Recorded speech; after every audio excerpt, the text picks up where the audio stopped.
আসসালামু আলাইকুম ওয়া রাহমাতুল্লাহ। ইন্নাল হামদালিল্লাহ ওয়াসসালাতু ওয়াসসালামু আলা মুহাম্মাদিন ওয়া আলিহি ওয়া আসহাবিহি ওয়া মা ওয়ালা, আম্মা বাদ। সম্মানিত দর্শক শ্রোতা, মুসলিম ভাই ও বোনেরা, আমরা দারসুল হাদিস অনুষ্ঠানের আজকের নবম পর্ব নিয়ে আপনাদের সামনে উপস্থিত হয়েছি। আজকে বুখারী এবং মুসলিম শরীফে উল্লেখিত একটি হাদিস, ঈমান সম্পর্কিত একটি হাদিস নিয়ে আমরা আলোচনা করব। সরল বাংলা অনুবাদ এবং সংক্ষিপ্ত ব্যাখ্যা করে আলোচনা শেষ করব। ওমা তৌফিক ইল্লা বিল্লাহ। চলুন তাহলে হাদিসটি পাঠ করি। বিসমিল্লাহির রহমানির রহিম। ওয়ান আবি মুসা আল আশআরী রাদিয়াল্লাহু আনহু, হযরত আবু মুসা আশআরী রাদিয়াল্লাহু আনহু একজন বিখ্যাত সাহাবী।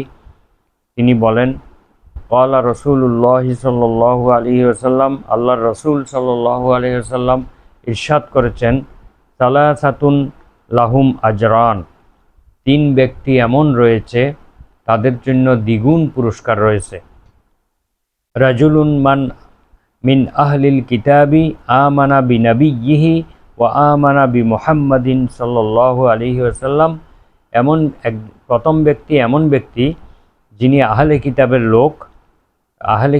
লোক, যে তার নবীর উপরও ঈমান এনেছে এবং শেষ নবী মুহাম্মদ সাল্লাল্লাহু আলাইহি ওয়াসাল্লামের উপরও ঈমান এনেছে, তার জন্য দ্বিগুণ পুরস্কার রয়েছে।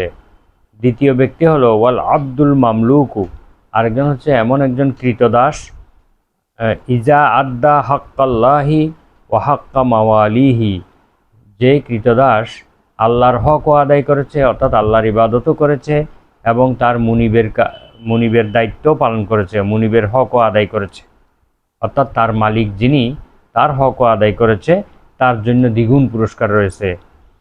তৃতীয় ব্যক্তি হলো ওয়ারাজুলুন কানাত ইনদাহু আমাতুন, তৃতীয় ব্যক্তি হলো এমন ব্যক্তি যার কাছে একজন দাসী রয়েছে, কৃতদাসী রয়েছে, ইয়াতাউহা, যার সাথে সেই সহবাস করেছে, ফাআদ্দাবাহা ফাআহসানা তাদিবাহা, অতঃপর তাকে খুব সুন্দরভাবে আদব কায়দা শিক্ষা দিয়েছে, ইসলামের বিধিবিধান শিক্ষা দিয়েছে। ওয়া আল্লামাহা ফাআহসানা তালিমাহা, এবং তাকে দ্বীনের ইলম শিক্ষা দিয়েছে, ইসলামী জ্ঞান বিজ্ঞান শিক্ষা দিয়েছে। সুম্মা আতাকাহা, তারপর তাকে স্বাধীন করে দিয়েছে, আজাদ করে দিয়েছে। ফাতাজাওয়াজাহা, এবং আজাদ করে দিয়ে, স্বাধীন করে দিয়ে তাকে স্ত্রীর মর্যাদা দিয়ে তাকে বিবাহ করে নিয়েছে, স্ত্রীর মর্যাদা দিয়ে তাকে বিবাহ করে নিয়েছে। ফালাহু আজরান, তার জন্য রয়েছে দ্বিগুণ পুরস্কার। তাহলে আমরা হাদিসের অনুবাদ শুনলাম। তাহলে এবার আসুন, মানহুম আহলুল কিতাব, আহলে কিতাব কারা? আহলে কিতাব হচ্ছে পবিত্র কোরআন অবতীর্ণ হওয়ার পূর্বে তিনটি বড় বড় আসমানি কিতাব নাজিল হয়েছে। তার মধ্যে জাবুর হযরত দাউদ আলাইহিস সালামের উপরে, তাওরাত মূসা আলাইহিস সালামের উপরে, ইনজিল ঈসা আলাইহিস সালামের উপরে, তিনজন বিখ্যাত নবীর উপরে এই তিনটি কিতাব নাজিল হয়েছে। তো এই তিনটি কিতাবের অনুসারী যারা, তাদেরকেই মূলত আহলে কিতাব বলা হয়। মহানবী সাল্লাল্লাহু আলাইহি ওয়াসাল্লাম যখন দ্বীনের দাওয়াত দিচ্ছিলেন, ইসলাম নিয়ে যখন তিনি আগমন করেছিলেন, তখন দুইটি আহলে কিতাব ছিল, যা ইহুদি এবং খ্রিস্টান, অর্থাৎ তাওরাত এবং ইনজিলের অনুসারীগণ ছিলেন। সুতরাং এখানে আহলে কিতাব বলতে ইহুদি এবং খ্রিস্টানদেরকে বোঝানো হয়েছে, যারা তাওরাত এবং ইনজিলের অনুসারী ছিলেন। তাওরাত এবং ইনজিলের বাহক নবীরা অর্থাৎ মূসা এবং ঈসা আলাইহিমাস সালাম, তারা সত্যের উপরে প্রতিষ্ঠিত ছিল। তাদের উপরে ঈমান আনয়নের কারণে তারা এক গুণ পুণ্যের, অর্থাৎ একটি পুণ্যের অধিকারী হয়েছে। আর যখন তাদের তাওরাত এবং ইনজিলের ওসিয়ত অনুযায়ী, তাওরাত ইনজিলের ভবিষ্যৎবাণী অনুযায়ী যখন আখেরি নবী মুহাম্মদ সাল্লাল্লাহু আলাইহি ওয়াসাল্লামের আগমন ঘটেছে, তখন তারা তাদের কিতাবের বর্ণনা অনুযায়ী তারা যদি শেষ নবীর উপরে ঈমান আনে, তাহলে তাদের জন্য দ্বিগুণ পুরস্কার রয়েছে। তো বিশেষ করে হযরত সালমান ফারসি রাদিয়াল্লাহু আনহু, যিনি ইসলাম গ্রহণের পূর্বে খ্রিস্টান ধর্মাবলম্বী ছিলেন, এবং আবদুল্লাহ ইবনে সালাম রাদিয়াল্লাহু আনহু, যিনি ইসলাম গ্রহণের পূর্বে ইহুদি ধর্মের অনুসারী ছিলেন, এই দুইজন সাহাবীকে লক্ষ্য করে পবিত্র কোরআন মাজিদে আয়াত অবতীর্ণ হয়েছে, কারণ তারা তাদের নবীর উপরও ঈমান এনেছিলেন, পরবর্তীতে শেষ নবীর উপরও ঈমান এনেছিলেন। আল্লাহ তাআলা বলেন, উলাইকা ইউতুনা আজরাহুম মাররাতাইন, ওইসব লোকদেরকে দ্বিগুণ পুরস্কার দেয়া হবে। অর্থাৎ হাদিসের বর্ণনা এবং কোরআনের বর্ণনার সঙ্গে মিলে গেল, অর্থাৎ তাদেরকে দ্বিগুণ পুরস্কার দেওয়া হবে। কোনো কোনো বর্ণনায় শুধুমাত্র খ্রিস্টানদেরকে আহলে কিতাব বলা হয়েছে, ইহুদিদেরকে বলা হয়নি, কারণ ঈসা আলাইহিস সালাম বনি ইসরায়েলের কাছে প্রেরিত হয়েছিলেন। ঈসা আলাইহিস সালামও কিন্তু বনি ইসরায়েলের কাছেই নবী হিসেবে, রাসূল হিসেবে প্রেরিত হয়েছিলেন। ইহুদিরা সেই বনি ইসরায়েলের অন্তর্ভুক্ত ছিল। সুতরাং হযরত ঈসা আলাইহিস সালামের আগমনের পর তাকে নবী হিসেবে যারা মেনে নেয়নি, তারা প্রকৃতপক্ষে আহলে কিতাবের অন্তর্ভুক্ত নয়। সুতরাং আলোচ্য হাদিসে উল্লেখিত আহলে কিতাবের মধ্যে তারা শামিল নয়। যেমন বুখারী শরীফে একটি হাদিসে এসেছে, ফাইজা আমানা বিঈসা সুম্মা আমানা বি ফালাহু আজরান। মহানবী সাল্লাল্লাহু আলাইহি ওয়াসাল্লাম বলেছেন, যখন তারা ঈসা আলাইহিস সালামের উপর ঈমান এনেছে, তারপর আমার আগমনের পরে আমার উপরে ঈমান এনেছে, তাহলে তাদের জন্য দ্বিগুণ পুরস্কার রয়েছে। তাহলে এখানে শুধুমাত্র একটি বর্ণনায় একটি মতামত অনুযায়ী শুধুমাত্র ঈসা আলাইহিস সালামের অনুসারীদেরকে আহলে কিতাব বলা হয়েছে। তবে বিশুদ্ধ বর্ণনা মতে যে উভয়কেই আহলে কিতাব বলা হয়। এখন ওয়াজহু দিফিল আজরে, দ্বিগুণ পুরস্কার পাওয়ার কারণটা কি? এই তিনটা কাজ, যে হাদিসের মধ্যে তিনটা কাজের কথা বলা হয়েছে, এই তিনটা কাজ মানুষের জন্য খুবই কষ্টকর এবং দুঃসাধ্য কাজ। কারণ একজন লোক যখন কোনো একজন নবীর উপরে ঈমান এনে তার শরীয়তকে পালন করে, তার শরীয়তের উপরে অভ্যস্ত হয়ে গিয়েছে, এবং নতুন করে যদি তাকে আরেকজন নবীর উপরে ঈমান এনে তার শরীয়ত পালন করতে বলা হয়, সাধারণত এটা একটি স্বভাবতই কঠিন কাজ। যেভাবে অন্য ধর্মের লোকদেরকে সহজেই আরেক ধর্মে নেওয়া যায় না, কারণ সেই তার বিশ্বাসে অটল, অভ্যস্ত, অবিচল থাকে। ঠিক এই জন্য এই কাজটা খুবই কঠিন কাজ।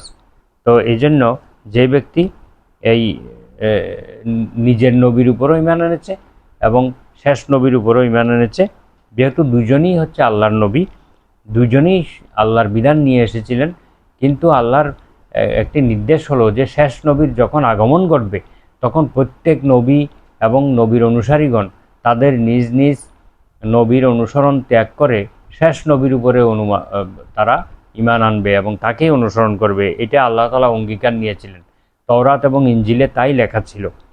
এই জন্য এই কাজটা তাদের করতে হবে যে শেষ নবীর উপরও তাদের ঈমান আনতে হবে, আর এই কাজটা করলেই তারা দ্বিগুণ পুরস্কারের অধিকারী হবে। স্বভাবতই মানুষ লজ্জাবোধ, অহংকার এবং ধন সম্পদ এবং মান মর্যাদা রক্ষার জন্য পরবর্তী নবীর উপর ঈমান আনার পথে একটি বিরাট অন্তরায় হয়ে যায়। এই জন্য অনেকেই বাপদাদার সেই ধর্ম ত্যাগ করে ইসলাম গ্রহণ করতে পারে না। আবার কেউ কেউ পূর্ববর্তী নবীর অনুসারী হওয়ার কারণে সেই শেষ নবীর উপর ঈমান আন নাই। এটা তাদের জন্য খুব কঠিন কাজ ছিল। এজন্য এই কঠিন কাজটা যারা করতে পারবে তাদের জন্য দ্বিগুণ পুরস্কারের ঘোষণা দেওয়া হয়েছে। আর পরবর্তী কাজ দুটিও অত্যন্ত কঠিন। যেমন একজন গোলাম তার মুনিবের হক আদায় করার পাশাপাশি আল্লাহর হক আদায় করা তার জন্য কিন্তু অনেক কঠিন কাজ, এই জন্য তার জন্য দ্বিগুণ পুরস্কার রয়েছে। আর একজন কৃতদাসীকে সেই সারা জীবন কিন্তু তাকে ব্যবহার করতে পারত, কিন্তু সে তাকে স্ত্রীর মর্যাদা দিয়ে, তাকে আজাদ করে দিয়ে, তাকে দিন শিক্ষা দিয়ে, তাকে আদব কায়দা শিক্ষা দিয়ে, তাকে আজাদ করে দিয়ে, স্ত্রীর মর্যাদা দিয়ে তাকে বিবাহ করে নিয়েছে। এই কাজটাও কিন্তু খুব সহজ কাজ নয়, সব মানুষের পক্ষে এটা সম্ভব হয় না। একজন উদারমনা, অত্যন্ত ভদ্রচিত একটি কাজ, যেটা সবার পক্ষে সম্ভব নয়। সুতরাং যে ব্যক্তি এই কাজটা করতে পারবে তাকেও দ্বিগুণ পুরস্কার দেওয়া হবে, এভাবে হাদিসে ঘোষণা এসেছে। যেহেতু এই কাজগুলো খুবই দুঃসাধ্য কাজ, এগুলো সম্পাদন করলেই তাদের দ্বিগুণ পুরস্কারের কথা ঘোষণা করা হয়েছে। তো এই 3 শ্রেণীর লোকের জন্য তাদের প্রত্যেক নেক কাজের জন্য দ্বিগুণ পুরস্কার ঘোষণা করা হয়েছে, কারণ তৎকালীন সময়ে কৃতদাসের প্রচলন ছিল বলেই এই হাদিসে কৃতদাসের কথা উল্লেখ রয়েছে। কৃতদাসের বিধানটা আবারও আসবে, কিয়ামতের পূর্বে সারা পৃথিবীতে আবারও কৃতদাসী প্রথা এটা আবার আসবে। তাই ইসলামের অনেক বিধিবিধানের মধ্যে এই কৃতদাসীর বিষয়টি জড়িত আছে, এবং হাদিসে কোরআনে বিভিন্ন আয়াতের মধ্যেও এই দাসীর বিষয়টি এসেছে, কারণ এটা কিছু দিনের জন্য স্টপ রয়েছে, কিন্তু সেটা আবারও চালু হবে। সুতরাং তখন এই বিধানগুলো আমাদের প্রয়োজন হবে। তো কৃতদাসের প্রচলন ছিল, তাই এখানে উল্লেখ করা হয়েছে। আর কৃতদাসীর সাথে বিবাহ ব্যতীত তাদের সঙ্গে মেলামেশা করা এটা বৈধ ইসলামে। কিন্তু যে ব্যক্তি এই বৈধ কাজটাকেও না করে সেই বিবাহ করে নিয়ে তাকে চিরজীবনের জন্য জীবনসাথী বানাতে পেরেছে, তার জন্য দ্বিগুণ পুরস্কার রয়েছে। যে সমস্ত নেক কাজে, যেমন সালাত, সাওম, হজ, জাকাত ইত্যাদি, এরা দ্বিগুণ সওয়াব লাভ করবে। সাধারণভাবে কোনো লোক যদি কোনো একটি নেক আমলের মধ্যে 10টা সওয়াব লাভ করে, তাহলে এই লোকেরা 20টা সওয়াব লাভ করে, দ্বিগুণ লাভ করবে। মানে 2টা করবে এমন না, অর্থাৎ তারা কোনো কাজে যদি 10 গুণ সওয়াব দেওয়া হয়, তাহলে এই লোকেরা 20টা সওয়াব পাবে। এমনিভাবে প্রত্যেকটি নেক কাজে অন্যের তুলনায় তারা দ্বিগুণ লাভ করবে। অন্যরা যা পাবে তারা তার চেয়ে দ্বিগুণ পাবে, কারণ এরা মূল দায়িত্ব পালনের পাশাপাশি আরেকটি অতিরিক্ত দায়িত্ব স্বেচ্ছায় পালন করেছে। তাই যারা 2জন নবীকে আমরা পাইনি, আমরা শেষ নবীকে পেয়েছি, শেষ নবীর উম্মত হতে পেরেছি, তাই আমরা শেষ নবীর প্রতিও ঈমান রাখবো এবং পূর্ববর্তী সকল নবী রাসূলগণের প্রতি আমাদের বিশ্বাস রাখতে হবে। এটাই হচ্ছে ঈমানের দাবি। তারপরে আমরা পরবর্তী বিধানগুলো, যেহেতু গোলাম এবং দাসীর বিষয়ের সাথে সম্পৃক্ত, এগুলো যদি আমরা আমাদের জীবদ্দশায় কোনো সময় পেয়ে যাই, তখন আমরা এই হাদিস অনুযায়ী আমল করতে পারবো। আর যদি আমরা না পাই, তাহলে পরবর্তী জেনারেশন যারা পাবে তাদের জন্য এই হাদিসটি আমল করা সহজ হবে। তো আমরা আজকে আলোচনা এখানে শেষ করছি। সুবহানাকা আল্লাহুম্মা ওয়া বিহামদিকা আশহাদু আল্লা ইলাহা ইল্লা আনতা আস্তাগফিরুকা ওয়া আতুবু ইলাইক। আসসালামু আলাইকুম ওয়া রাহমাতুল্লাহ।